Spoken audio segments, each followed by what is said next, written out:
Imagine what it would have been like to be the first human being to see this view. You know, the Earth, our planet, is tens of millions of years old. And amazingly, the first time anybody saw this was just 40-some years ago on an Apollo spacecraft. 40 years ago was also our first Earth Day. I was a junior in high school. And my high school, Camarillo High School, by the way, like so many high schools across the country, participated by having a march or a walk to school. And I wasn't paying attention because I drove to school that day in my 1968 GTO that got about 8 miles to the gallon.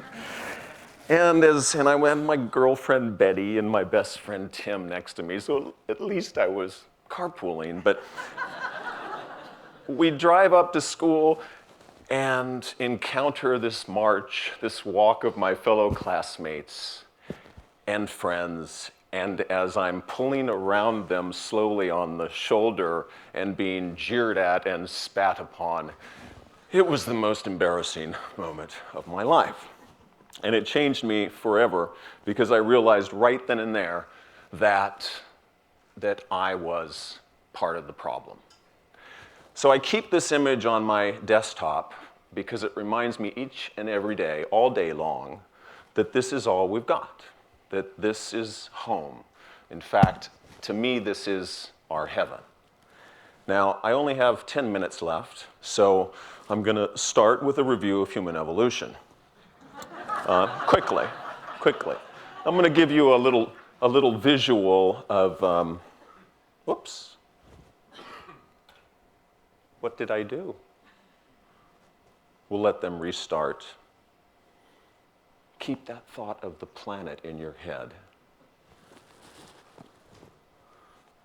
See, Mike, you jinxed me.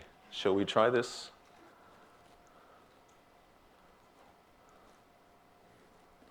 Is it this?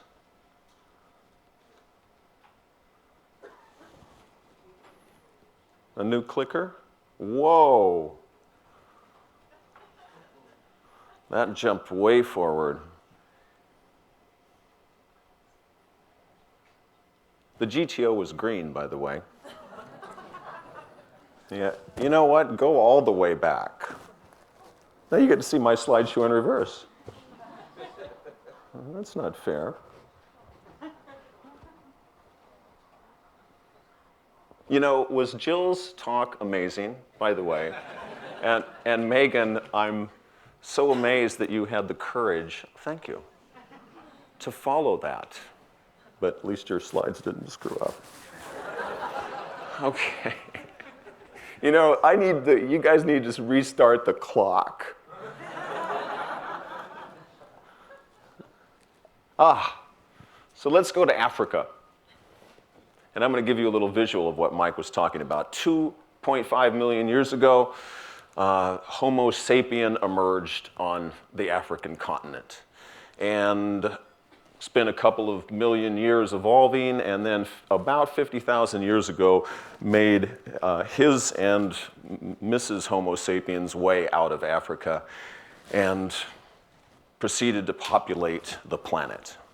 Now I want you to imagine that 50,000 years ago was 12 noon, and right now is midnight. So let's walk through the last 12 hours. Pretty much most of the afternoon, we were walking and evolving, and about 5:20, we'd become the top of the food chain. We're making tools and weapons. And then about 8 o'clock at night, there were 1 million people on the planet, and we were beginning to express ourselves. By 9:30, we kind of were settling down a bit. There were 5 million people on the planet, and we were growing things. This was the Fertile Crescents occurred, and about this time was when the Chumash, in fact, were in this miracle spot of our American Riviera. By 10:40, past my bedtime, there were 25 million people on the planet, and civilization had really begun. Civilization, it's a wonderful thing. By 1130, there were 200 million people on the planet, and Christ walked among them. A quarter to 12, 1,000 years ago, there were 300 million people. And now we're starting to move a little more quickly. And we're exploring, and we're conquering, and we're pillaging, and we continue to grow, and our technology improves, and we continue to conquer and pillage. And then about 5 minutes to midnight, Santa Barbara is a little Presidio, and we're warring across the planet. Now, during this time frame, 200 years ago, we reach 1 billion people. And despite our efforts during the next 125 years to limit population, we reach 2 billion at 75 years ago. And technology and continuing efforts to limit population occur, but nevertheless, we're not very successful. Technology is going crazy, and we're at 3 billion people 50 years ago. Now, needless to say, it's going fast, and we really can't control it too much. And the reality is, as we continue on this path, we reach 10 years ago, and we were at, as Mike mentioned, 6 billion people. So I would say that this is clearly evolution run amok. And it's midnight, and the last 5 minutes has been frightening. So, this is our place. And if you're into graphs, which I'm not, but it's interesting, we're trending in the wrong direction. In fact, these yellow lines mark from the time I drove my GTO and today. We've gone from 3.5 billion to 6 billion, and we're moving even faster. We know now that our footprint of the human species really requires 2 planets to sustain itself. In much of the industrialized world, we're at 4 planets, and in fact, right here in Santa Barbara and most of America, we're at 6 planets. But we obviously only have 1. 25 years ago, just 25 years ago, we came up with a word, sustainability. We didn't have a word before then.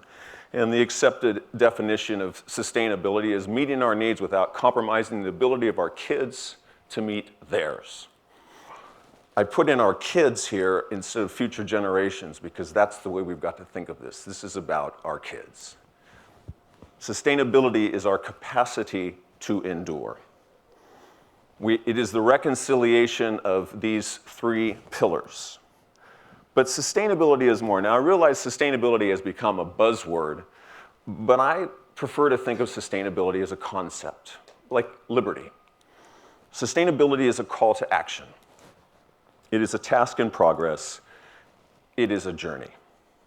Now, my journey as an architect has been as in designing green buildings, and I have to tell you that I am extremely proud of my profession because the profession has embraced the notion of sustainability for the last 15 years and is making a difference. Why? Almost 50% of the emissions of CO2 in the US are a result of buildings. Almost 50% of the energy consumption is by buildings. Architects realized they had to do something about it, and they are doing it. Now, there's a lot of ways we do that through LEED, et cetera, and I won't get into the details, but I'll tell you what it is. It's about just doing a little bit, a lot of little things. You know, whether it's site selection, stormwater management, materials you use, energy conservation, on and on and on. It's a lot of little things done with intention. And intention here is the key thing. That's how we save ourselves. What's happened with the green building process is it's gone global. It's swarmed. And it's now a point on the planet where buildings that are good design are green design. And it's moved very, very fast. Check out Coalition of the Willing, which is a great Vimeo video. Sustainability, then, is evolving with intention. It's planning to endure. So let's look at our little place of the planet here, because we can't deal with it all, that's for sure. And that spot that the Shumash had And I believe that we have an incredible opportunity here to be a model for the rest of the planet for what true sustainability is. I believe that boundaries should be environmental and not political, but that's probably another TED Talk. Looking at our region as I would define it, here we are right now at Bukhara. This is this incredible spot, Bukhara, let's say, to Rincon.